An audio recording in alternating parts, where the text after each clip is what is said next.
Seán Killingsworth is a digital wellness speaker and activist. He founded the Reconnect Movement in high school, which helps inspire and organize young people to create clubs on their campuses that prioritize face to face interactions.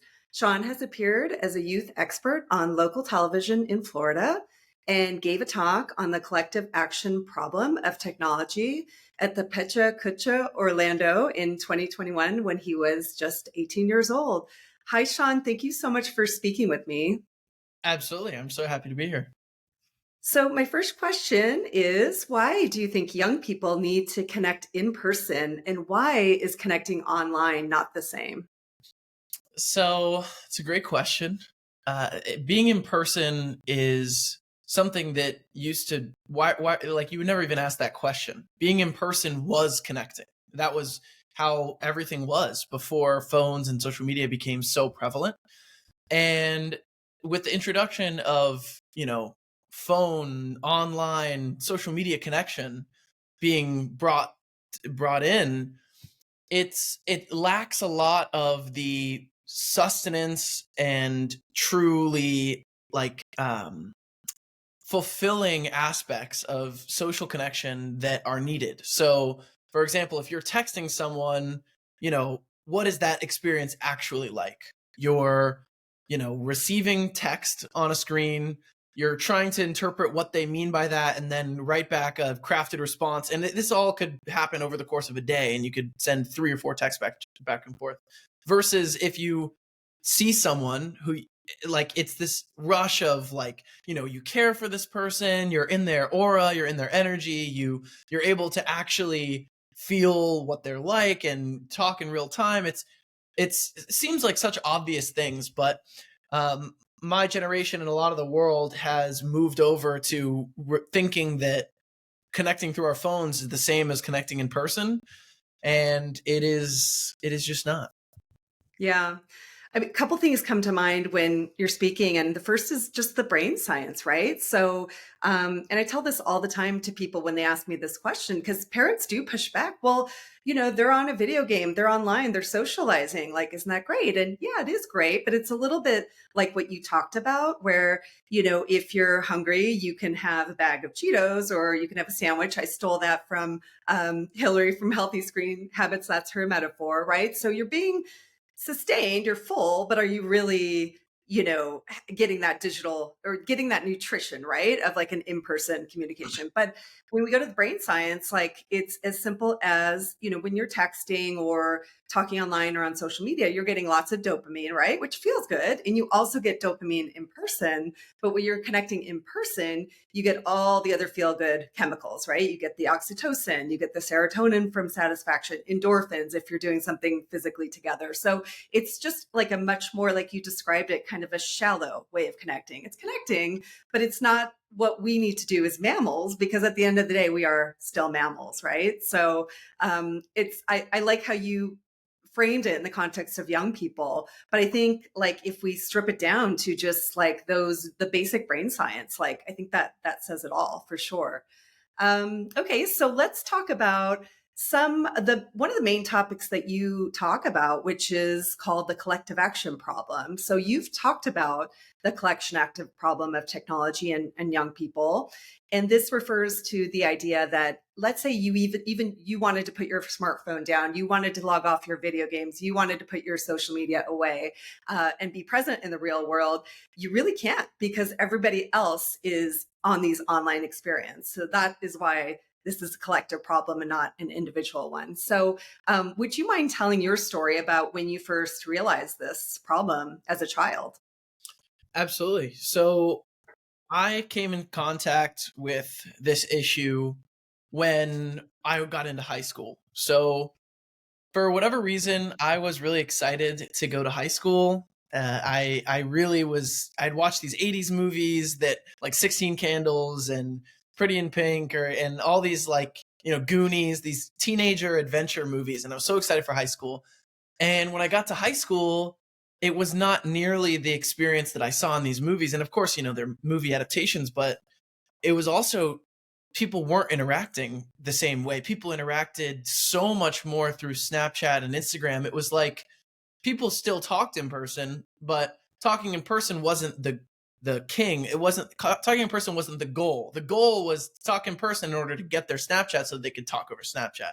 So that was the real meat of all of social life in high school, was social media. And when I jumped into that world, it was, so anxiety inducing, and I was comparing myself and I was wasting my time, and I felt terrible after using it for hours. And I just, it made me feel bad about how I looked and like how I felt about what I was doing. And so I wanted to get rid of it. And I was just like, all right, I'll do what everyone says. I'll get a flip phone. I'll go as far as getting rid of my smartphone entirely. And I thought that was going to solve my problem. I was going to live my 80s high school dream. And when I got a flip phone and I got rid of my smartphone, I actually became even more isolated, because I realized that even though I had completely negated my use at all, the phone use didn't even exist for me, I was just now excluded from the one thing that everyone was still doing socially. So if Mhm. everybody's only eating Cheetos, like, and I don't want to eat Cheetos anymore, but no one's cooking or preparing anything else, there's only Yeah. Cheetos to eat, then I'm just not eating anything now. So that was how it felt, and that was what I experienced. Was it was very difficult to make friends because everybody wanted to socialize over Snapchat. And that's when I realized that it couldn't just be one person that wanted to put their phone down. It had to be a collective of people who understood why being on your phone is different than being off your phone with other people, and that wanted to get together. And that's when I founded the Reconnect Movement, for colleges to create in-person communities that are phone free, where students can come together and hang out without their phones to experience something different than what I had to go through in high school. Yeah. So what age were you then when you first got onto social media? You mentioned Snapchat. And how do you think your childhood would have been different had you not grown up with this? So I was between 13 and 14 when I got my first social medias. And I mean, it's hard to even imagine what my childhood would have been like without it. I mean, I I think the biggest thing is if nobody had it. If only I didn't have it, like we're saying, that's the issue. If only I didn't have it, it's like I'm still experiencing the problem. It doesn't matter whether I have it or not. It's whether the whole world has it. So I was depressed when I first discovered the collective action problem, because it wasn't like these researchers that are like, okay, the collective action problem, if one kid, it was like, oh, I can't do anything about this now. I'm Yeah. doomed to a fate where there's no one to talk to and there's no friends I can make and no one can talk to me in person. It was very depressing at the time. And, I think I would have been able to experience this, that, like, all these social opportunities that were actually fulfilling and sustaining and fun, actually fun, instead of just sitting on my phone and, navigating an anxiety filled, wasteland of people texting and posting and commenting. And I could have actually just had fun and interacted with people and, made friends and gone on dates and gone and hung out and gone on adventures, all things that were very, very difficult to do when I was trying to do them.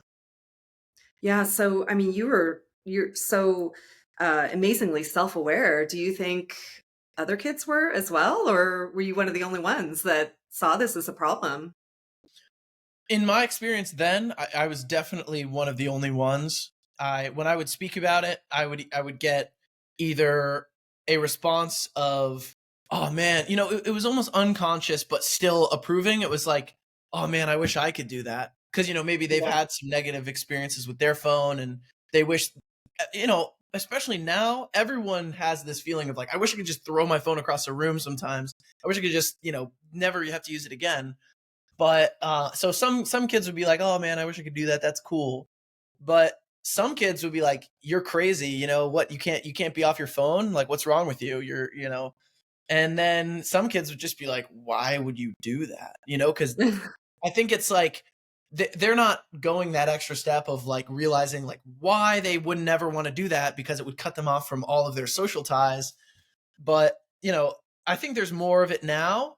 But as far as the awareness of why and the environment that is, creating the collective action problem and just the collection action problem itself, I think it's pretty low awareness amongst At least at that time. It's probably better now, but Yeah.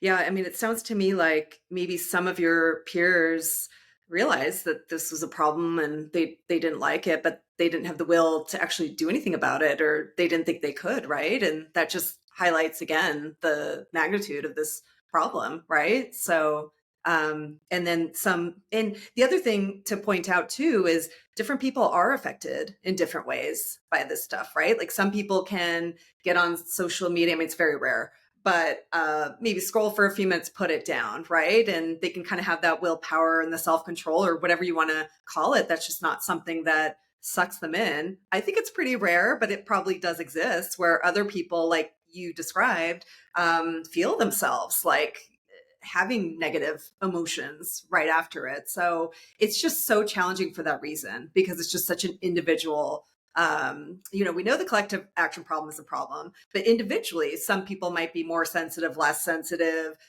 more harmed, less harmed. So it's just so challenging for so many reasons, but the individual one is one of them for sure. Okay, so let's talk about, again, in your work, you talk about the challenges of what you call living under scrutiny as a connected teen. So the prefrontal cortex, which we talk about a lot in our work, that's the part of our brain that is responsible for making good choices and realizing consequences. And this doesn't form fully until age 25. It's one of the most rapidly developing parts of the brain in adolescence. So when adolescents make mistakes online, the consequences can actually be pretty significant. So, what is this like as a young person living with what could be like a permanent digital footprint? so this is something that I've become almost so used to that it's hard to focus on it because I've just lived with it for so long, it feels like. But I would say there's two direct things that I can say about this problem of, this generation just lives with constant scrutiny and constant, you know, impending consequences of every mistake or action you take. There's an anxiety epidemic, there's a mental health epidemic, and there's many reasons that go into that. But imagine this: imagine you're a college student or a high school student, and you are trying to joke around with your friends. You're trying to be yourself. You're trying to find yourself. You're trying to figure out what you like, how you want to be, meet new people, try to be funny. And even imagine yourself at that time and how you were. And now imagine that, every interaction you're having is being t- written out with a typewriter. Like everywhere you go, you have like this person following you that's taking down a note of everything, and then it's all laid out on a giant billboard in the library of your college, and it's like, oh, what Aniko said on Thursday this day, and it's like you're an exact transcript of the exact thing you said, and you knew the entire time that you were talking to everyone in your life that that was going to be transmitted to everyone in your entire college. Like, how would you even speak? How would you even express yourself? How do you even begin to relax? How do you begin to let loose and be goofy with a group of friends? It is a complete unrealistic level of scrutiny and an unrealistic level of stress that this generation is put under, because every, every text you send, which is one of the most frequent common forms of communication amongst my generation, everything you say over text is in writing, saved in Yeah. writing for anyone to screenshot and take. Snapchat can be screenshotted easily or screen recorded or saved easily. Everything that's happening in person could be recorded at any moment or is being recorded without you even knowing. I mean, Yeah. anyone you talk to that you think you're having a genuine interaction with, whether online or in person, could be filming you for some prank show you don't even know about. I mean, there's the layers go so deep of what this generation has to try to navigate through just to try to be yourself. And this scrutiny is not only a threat in the moment of like, what am I going to say that's going to be embarrassing, but at the same time, you could be exploring your own beliefs, and then all of a sudden you have a belief that doesn't align with a global agenda because you're exploring everything, and now your life could be potentially ruined because you're just having a conversation, not thinking about what you're saying, which we all do sometimes. So, it's a very stressful way to grow up and have to go through the world. I still experience it, interacting with people on college campuses. It's very, I just, you have to be very, very careful about what you say at all times. It's very hard to grow up in that. Yeah, I cannot imagine. I'm Gen X, so I'm actually a couple generations above you, and we grew up with none of it. And it's just to me that I think what makes me the most sad is that it seems like kids and teens aren't even allowed to make mistakes anymore, which is what you're supposed to do when you're a kid, when you're a teen. Like you said, you're supposed to explore ideas. You're supposed to do things that are stupid, or reckless, or, a number of different things. But now, when you do these things that are very normal, you can have serious consequences if somebody is recording you, gets a picture of you, any of number of things, right? So that's the first thing that really stuck out and frankly made me sad about what you said. And then the other thing is, you said something really interesting which was about putting anything I do on the billboard, right? So I've had this conversation with therapists that are like, my age. And we talked about this idea, and I talk about this a lot, of when we grew up, let's say something happened at school or a rumor started or anything like that, right? It might get spread within, I don't know, your class, your grade, at the worst, your school, right? But first of all, everybody could go home on the weekend and kind of forget about it. There was a respite, right? Where now it's 24/7. And then second, when you mentioned the billboard, I thought, well, back then things could be forgotten. Now they're plastered out there for billions of people to see, right? Potentially, and it's permanent. So it's just very sad to me that to think about not being able to grow up and, like you said, goof around, be silly. And then the last thing you said, which was really interesting, was touching a little bit on cancel culture, which is obviously a big part of this as well. And I don't know, I wasn't going to ask you about this, but how do you think social media, kind of feeds this or is related to this? What do you think about that? Well, I think that, I mean, not to get so crazy meta here, but like as a human society, like as a human collective, we've never had this ability to blow up a single interaction that is in a moment in time that happened between a couple of different people, and have that, kind of cut in time and then sent to millions and billions of people for and permanent to be, taken any which direction, as in like out of context or in the right context or whatever it might be. So, we don't even know how to deal with that as a society. So, I could be having a conversation with Jill, and Jill could, really not enjoy our conversation.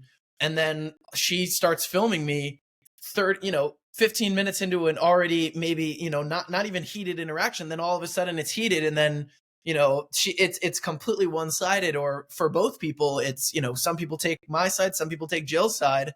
But either way, there's millions of people that are enraged over this interaction that was like, probably should have just been Jill and Seán walk away from each other and don't talk again. But now Yeah. this moment in time has been transmitted to millions and billions of people. And really, what cancel culture and what this constant scrutiny and what this, the concept of children's behaviors being put on billboards before their prefrontal cortex are not allowed to make mistakes because of this concept of, being posted and cancel culture. It all goes into one of the things I talk about, which is an environment. We Yeah. now live in an environment that is ruled by these digital tools that are very powerful. And these tools can be used for very positive things, the same way you can use a hammer to build a house or hit someone. These Yeah. tools are so new and so powerful that we don't know really what to do with them right now. And one of the things that's created is this environment where, especially within my generation, people are just using these tools like willy-nilly, like to ruin lives, and to, some people are using them to build businesses, some people are using them to, cancel people.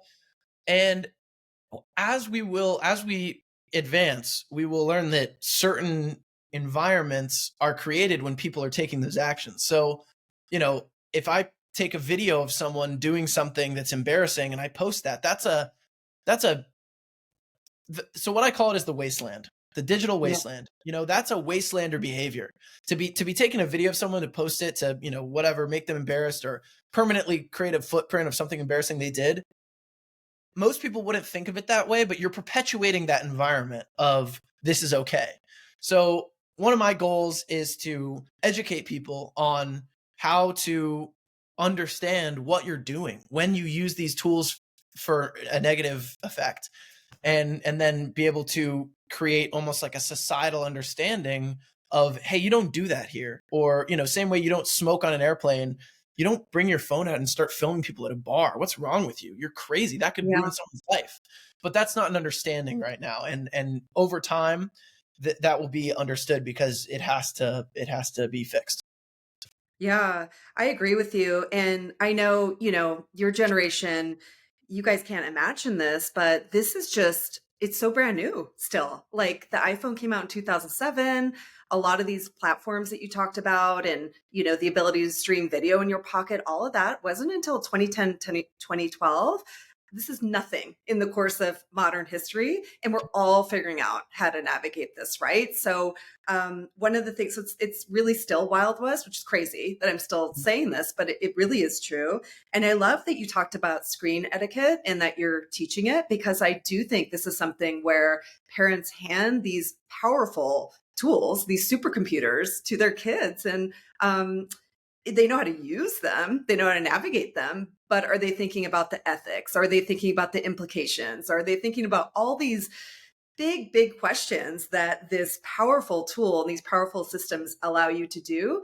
I don't think so. Number one. Number two, are they equipped to? I don't know. Because again, we're talking about people that are still with developing brains that don't have, our experts call it pumping the brakes, kind of the ability to pump the brakes. Even if you think what you're doing is wrong, you might not be able to stop yourself from doing it, right? As a young person. So I love that you emphasize that, with all tech, and we say this too, there's always pros and cons, right? But it is a tool and it's a really powerful tool. So putting it in the hands of young people without education is, I think you're onto something. It's one of the reasons why we're seeing all these issues, right? Especially with what we talked about with cancel culture and, filming people without their consent, things like that. Like these are major ethical issues that we haven't, explained to young people. So I love that you're doing that work. Okay, so the next thing I want to ask you about is about loneliness. So, 2023 advisory from the Surgeon General raised alarm about the devastating impact of what he called the epidemic of loneliness. And this is global. So 25% of people between 15 to 18 feel quote unquote very lonely or fairly lonely. And it's even higher among those aged 19 to 29. 27% of participants in the study experienced significant levels of loneliness. So, and there's physical health consequences to this as well. There's a 29% increase risk of heart disease, for example, 32% increased risk of stroke, 50% of developing dementia, and increases premature death even by 60%. So this is like a huge physical and mental health issue. So my question to you is, why does modern screen tech make us feel more lonely? You touched on it a little bit earlier, but if you had to just zero in on that. Absolutely. So that it's because of the environment. Because, like I said, when I was in high school and I felt all those, I felt lonely. I felt, not only am I not interacting with people in person, but I'm using this tool that makes me feel even lonelier because I'm watching everybody else hang out. I'm watching everybody else have these awesome lives, comparing myself. So it's an environment where if I'm like, okay, I'm done with that and I get rid of it, now what? Now I don't have anyone. Now everybody, because everybody's still on it. It's the same idea of the collection action problem. So no one person can do anything about their loneliness because using social media is the norm. And if you get rid of your social media, you're isolated. But if you use your social media, you're also isolated. And, you know, to just put it in perspective, to give a little eye in to what it's like, My social life has always, since high school, it's kind of depressing to honestly think about it, but it's always been dominated by social media, even now with my friends that I've made that are more capable of speaking in person and are not so dominated by social media. It doesn't matter the type of person you are because it's the environment that we live in and the time that we live in. So people don't call someone and say, "Hey, Sean, how you been? What's up? What's been going on with your life? Let's chat. Let's get some coffee." They expect to see that through your Instagram. And since Yeah. I don't use Instagram, nobody reaches out. Nobody knows what's going on with me. So like I guess, they don't even think about it. It's just that their entire growing up and they're not only so the difference between you and I is you developed in a time where that was normal, where normal connection of reaching out to someone and having a conversation through your development of your brain and all of your social triggers and social like growing time, all of my friends and my generation have grown up with their development being within this social media container. So it's normal to be this way, and they don't know anything different. So they don't even know what they would try to change to be.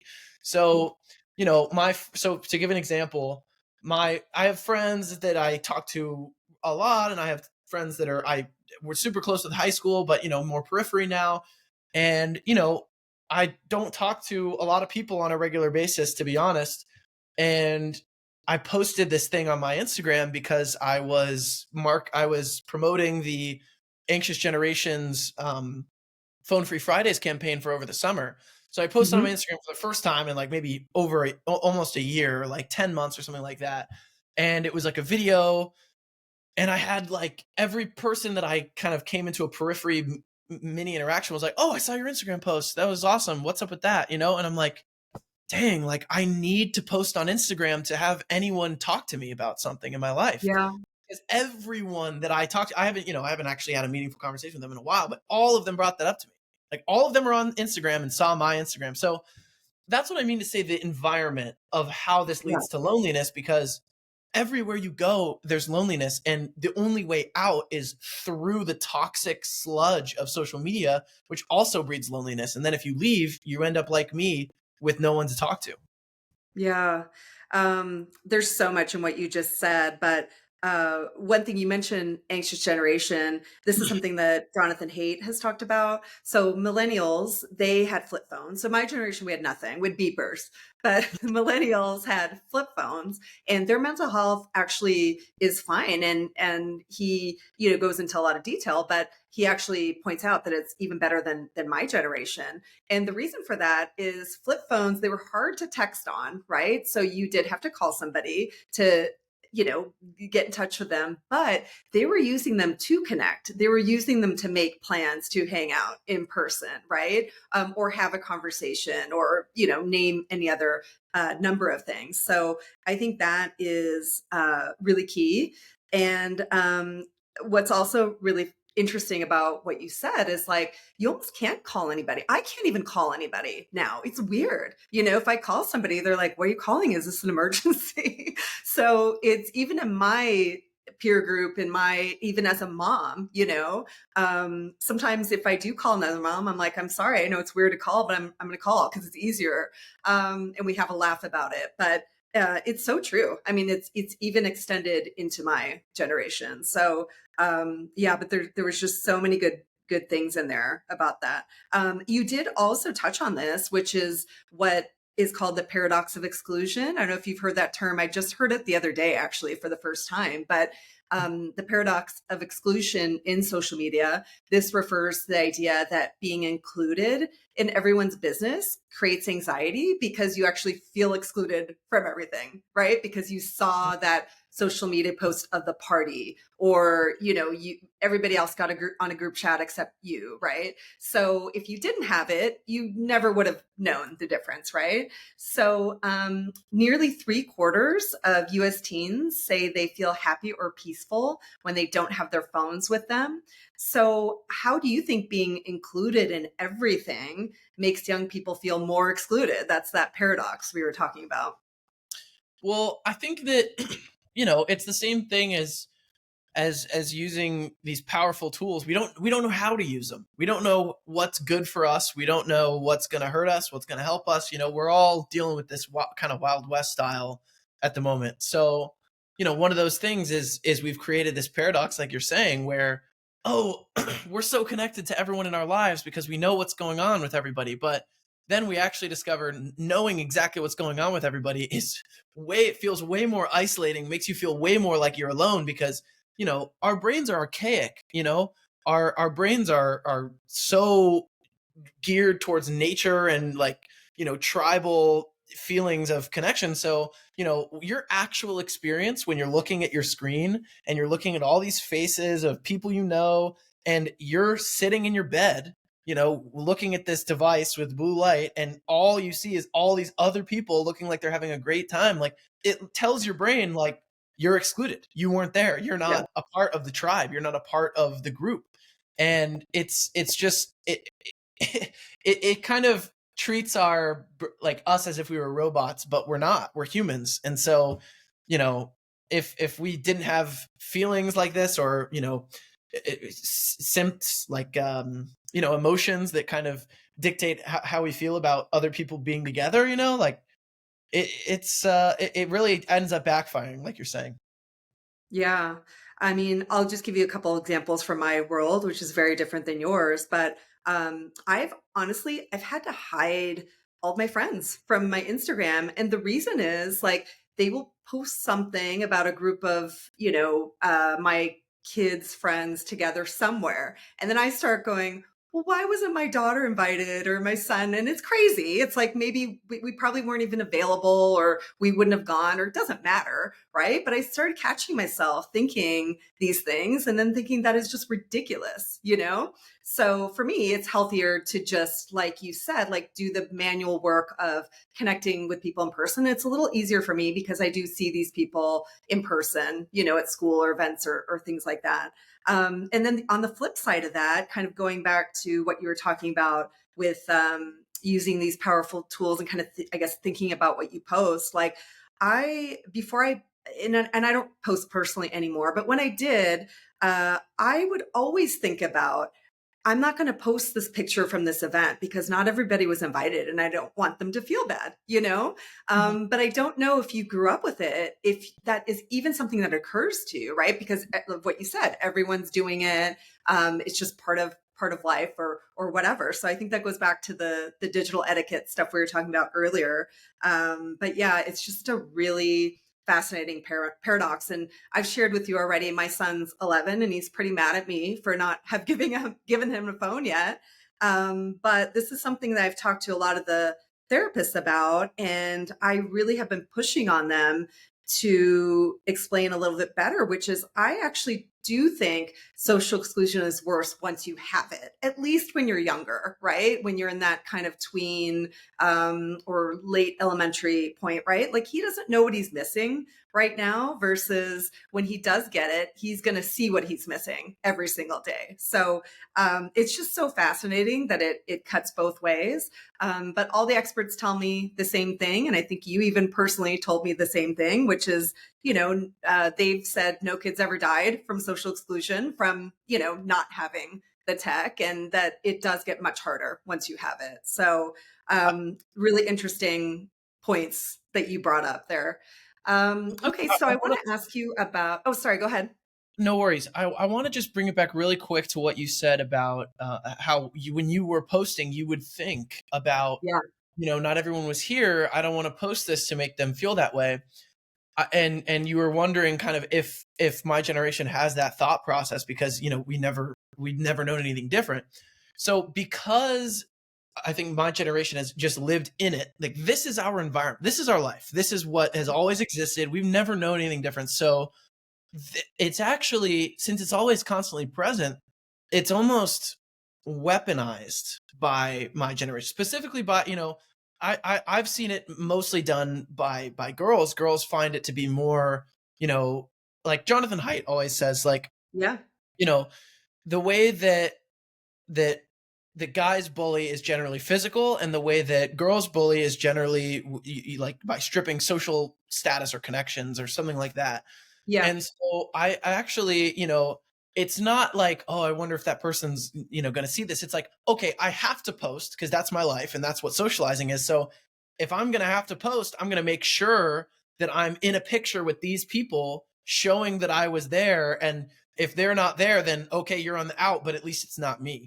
And so it's actually created this like coyote scavenger, like, terrifying, anxious survival tactic of like, I have to be in a picture with these certain people or I don't exist. And then it's like, instead of just, being seen or whatever at school and you can go home and forget about it, it's like, I have to leave my stamp. I have to be with these people in order to, to survive socially. I have to make sure I'm Yeah. in photos. It's crazy. Yeah, it's relational aggression is his term for it. I don't know if he came up with it or if it's a psychological term, but it's definitely something that girls, that's kind of the way that they um, find their place in social groups is by doing what you're describing. So, and sadly, social media just gives them, a more powerful way to do this. So, okay. So I wanted to ask you about this concept of moral panic, which is there's a few little bits of, I wouldn't say pushback, but things that parents that I speak to and the parent eds bring up, and this is one of the arguments. And so what a moral panic means is it's like a persuasive belief that some great wickedness or is threatening society and it's got to be stopped. So like people bring up, oh, like people freaked out when TV came out or when radio came out or when books came out. Like this is the same thing, right? That's what people say. So my question to you, in your opinion, as a young adult, is the use of smartphones and social media, is this a moral panic issue? So as in, is this just a moral panic? We go through this every time we get something new Yeah. like that. Yeah. So I would say that, the way I look at it is, first of all, my opinion is not that phones are bad or that they should be gone. They should be gone. I don't think that at all. Um, Yeah. I've said this. They're powerful tools that we just haven't learned how to use effectively yet or safely yet. And I would use the example of the invention of the automobile. And when they first invented cars, whenever anyone would get into the slightest car accident, people would die or be severely injured. And I'm sure there was a moral panic back then where it's like, we need to get rid of these things, we need to go back to horses. Some people were saying that, but Yeah. of course there were the sane people that were like, no, this is an incredible technological advancement. We need to just find balance. We need to improve our ability to use these tools. And so they invented seatbelts and thousands of other safety precautions that came over the decades and years and years and years to come. So I see my work as discovering how to create an effective societal seatbelt for social media and for phones being constantly present. Because right now, we're all driving at 80 miles an hour with no seatbelt, no, all steel, frames of our, like no safety at all, basically. And Yeah. we have companies that are just, putting more fuel onto this fire that's making it even more dangerous, but they're making even more money. And so that's where we're at right now. And so, it's not that we shouldn't get rid of the car. We should just find better ways to use it and safer ways to use it. And that's what I see myself doing is installing, ways to educate people and installing communities that are educated, that can create different actions, that can create different outcomes, that can reduce in-person loneliness by creating in-person real connection of people that are all buying into the fact that we don't have to be sitting on our phones in our dorm rooms not talking. We don't have to be Yeah. doing that. We can take different actions, and that's possible. And so, creating communities and educating those communities and educating teachers, administrators, parents, and and students in these things is all going to improve that. And so, of course, there's a level of moral panic when anything is introduced, but I don't believe that we should just get rid of phones just because they're causing certain problems. Everything comes with issues and good things. Yeah. I mean, I'll give you 2 points that I didn't make up. They came from people much smarter, more accomplished than me. And one of them was Tristan Harris, who is the founder of Center for Humane Technology, and he's a huge, voice in the digital wellness space. So he was asked this question, not exactly the way I asked you, but people asked, some reporter had asked him, well, why is this different from TV, right? That came out in the previous generation. And he gave a really interesting answer, which I think really sums it up. And he said that the difference is that your TV didn't have thousands of engineers on the other side tweaking and fine tuning it on the fly to make it more and more alluring and frankly addictive, right? I mean, that is like a huge difference between this media that we have now and the last generation's media. And then John Haidt speaks about this part, which is there's no other time in history where a new media was introduced where young people like you were rising up and speaking out against it. Like that has never happened. So those two things alone to me are huge, huge pointers to tell me that this is not the same as previously. And then I'll just give you couple more quick examples from when I was growing up, because I grew up with TV. But there were so many differences, even between the TV we had now and the TV we had then.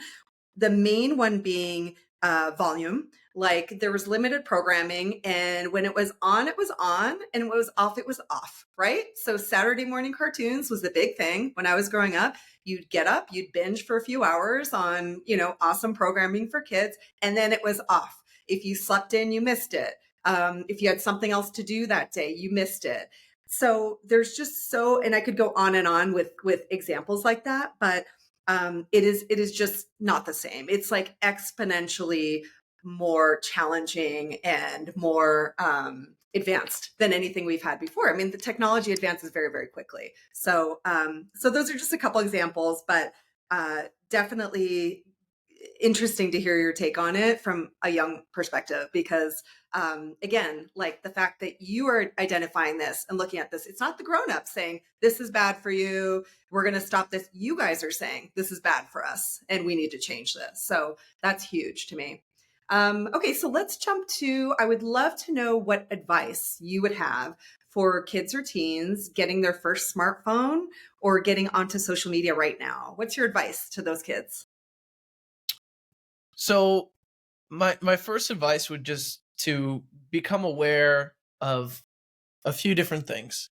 The first thing would be that, you're entering into a losing battle. It's not your fault if you spend hours and hours against your will on this app. Don't beat yourself up when you are, maybe spend extra time, or if you find yourself being upset, like just please don't point the gun back, or like don't turn it on yourself. Don't feel shame towards your own behavior, because it's a losing battle. Like Tristan Harris said, there's hundreds of the world's top, psychological engineers, digital engineers, computer scientists, all aiming this at your underdeveloped brain, Yeah. not, no offense, to make you take these actions you don't want to take. And so I would say, don't beat yourself up. Don't feel shame about,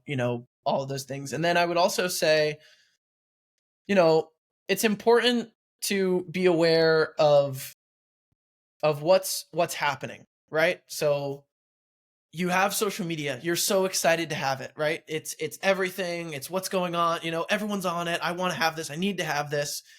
And also, it doesn't mean that it's the end all be all, just because it is the current decider of your social status in school. That doesn't mean that it has to be the status for yourself and your own self-worth, because Mhm. that is such a common misconception that, my ability to be effective on social media constitutes my worth as a person. And that is just so far from, true. And it's such a, like I said, a common misconception. It's all fake. It is literally all fake. It's just that, you know, it's become normal, but it's not real. Like it's just really convincing. So I just don't want all this fake, not real, but also real stuff to like impact your image so tightly. Like if it's possible for you, like I said, it's kind of a losing battle, but if you could just try to be aware that it is fake, and it doesn't mean that it what social media says about you or what you put out on social media is not you. And it's try not to collapse those things. And then also just speak about it to your friends. If you're listening to this podcast, or if your mom is showing this clip to you, then that means you probably have some level of, desire to do something different. So you can always be a leader with your friends. And even though it might be scary or hard to speak your mind and put yourself out there, offering something different to your friends, like, I'm going to have a birthday party and it's going to be no phones, or ask your mom to tell everybody that it's going to be a phone free party, to put it on her, that way you can experience hanging out without your phones with some friends. And maybe just encourage to like eat when you're eating dinner, put them away with your friends. You'd be surprised. Depending on who you're around, they might be like, all right, let's do it. And if they don't, then, maybe you want to go in a different direction. So that'd be my advice. Oh, that's awesome. I think my favorite thing about what you said is that it's not your fault message. We also tell this to the parents in the parent eds because everybody's struggling with this, right? And it's not any of our faults. It's not the individual's fault. It's not the kid's fault. It's not the school's fault. It's not none of this, right? We're like you said, in a losing battle. And I'm the mom that does the no phones party. I did this when my son had his sleepover, and you know what? I don't care. I think some people are afraid of putting that out there, but I asked them not to send phones. It was a sleepover. My son doesn't have one. I just wasn't comfortable with it, first of all, but I wanted them to be able to connect. And so that's something we're also actually teaching parents that they can do. You can How'd the say, sleepover go? what? How'd the sleepover go?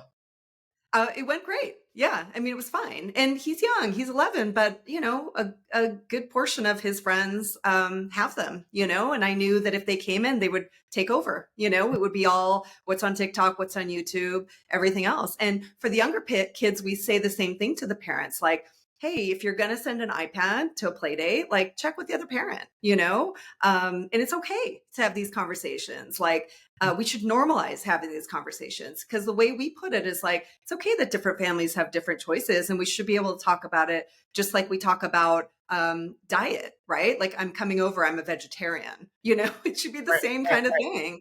Interesting. And I think we're getting there, but so many parents I know are afraid to ask, and they'll text me. They'll be like, I'm going somewhere. My daughter's only 4. I know that they do a lot of media I'm not prepared for. What do I do? And I just say, you just have to be honest, and you have to say it in a way that obviously isn't offensive, and make it about you, right? Like, we're a low tech family. Is it okay if we put them away for the play date? And it's as simple as that. I've never had any issue or anybody tell me that when they actually speak up and do it in a way that obviously isn't offensive, and in a way that's it's not well received on the other side. So I love your idea that even as a teen, you can even start to have these conversations with each other, because teens aren't going to listen to me, they're going to listen to each other. So those are really, really good points. So Seán, thank you so much for this.